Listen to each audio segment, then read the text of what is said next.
Hi అండి, నమస్తే అందరికీ. Welcome to sisters cooking diary అండి. ఇవాళ సగ్గుబియ్యం వడలు చేసి చూపిస్తానండి.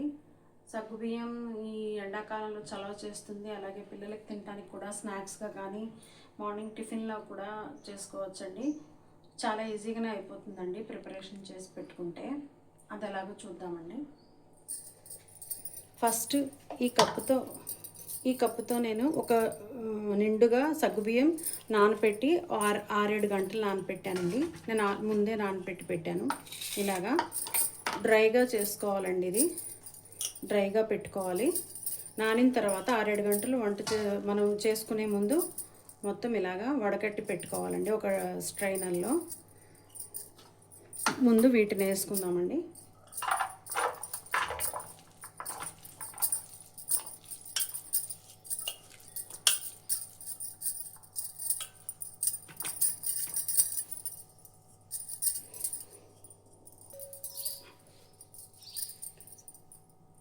తర్వాత ఇవి స్మాష్ చేసుకున్న 3 బంగాళదుంపలండి. బంగాళదుంపలు ఉడకపెట్టి తర్వాత తొక్కు తీసి స్మాష్ చేసి పెట్టుకున్నానండి. 3 బంగాళదుంపలండి, మీడియం సైజ్ అండి. ఇవి కూడా వీటిలో వేసేస్తున్నానండి. అల్లం, జీలకర్ర, పచ్చిమిర్చి అండి చాప్ చేసి చేసుకున్నానండి. జీలకర్ర ఇందులోనే వేసుకున్నాను. అల్లం, పచ్చిమిర్చి చాప్ చేసి పెట్టుకున్నానండి.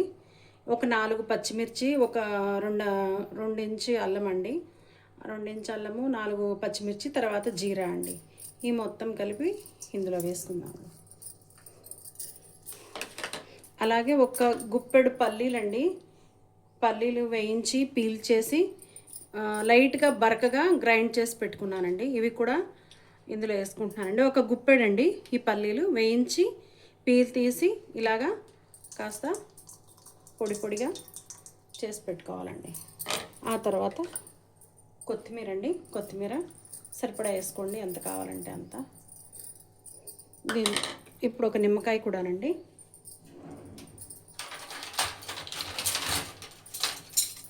దీంట్లో ఒక నిమ్మకాయ, అరబద్ద నిమ్మకాయ కూడా చేసుకున్నాను.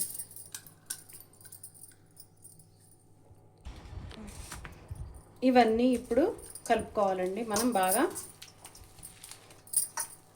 ఈ స్మాష్ చేసిన బంగాళదుంపలు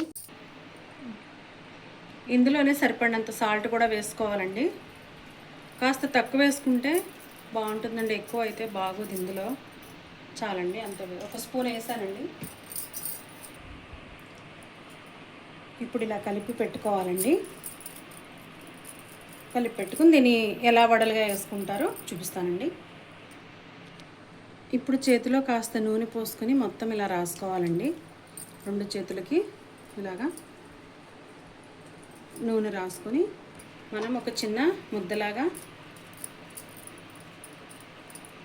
దీన్ని ముద్దలాగా చేసుకోవాలండి. ఇలాగా ముద్దలాగా చేసుకుని దీన్ని మనం ఇలాగ దీని మీద పెట్టి వడలాగా ఒత్తుకోవాలండి.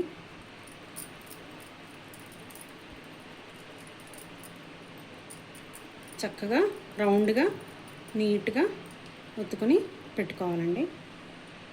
ఇలాగా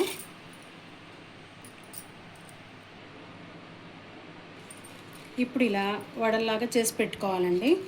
ఇప్పుడు ఒక కడాయిలో మనం నూనె పోసుకుందామండి. డీప్ ఫ్రైకి సరిపడా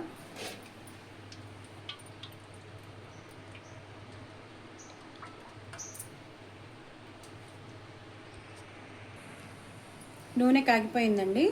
ఇప్పుడు వీటిని వేసుకుందాము.